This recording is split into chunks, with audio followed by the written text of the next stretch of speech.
দেখেন আমরা এখন কলা বাগানের ভেতর দিয়ে হাঁটতেছি।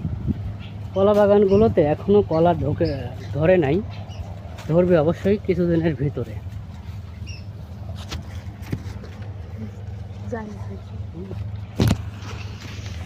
কলা বাগান থেকে বের হয়ে আসতেছে জোর।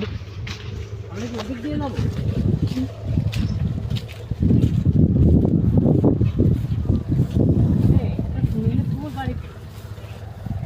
এদিক দিয়ে উঠে গেলে সহজ হবে না। ওই ওখানে না, তাই দম দিয়ে যাবো।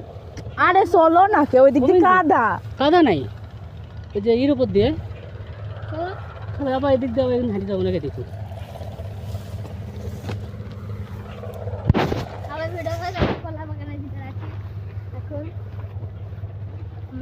পথ ভুল করে আমরা চলে গিয়েছিলাম অন্যদিকে, এখন আবার নতুনভাবে কলা বাগানের ভিতরে প্রবেশ করিতেছি। দেখেন,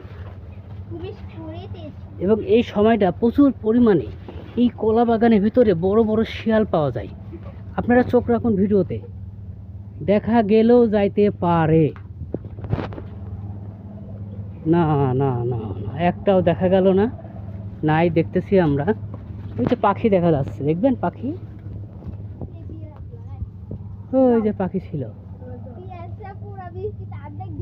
এবং পেঁয়াজ লাগাইছে, পেঁয়াজ বৃষ্টির কারণে দেখেন সব পেঁয়াজ দেখা যাচ্ছে এদিক দিয়ে।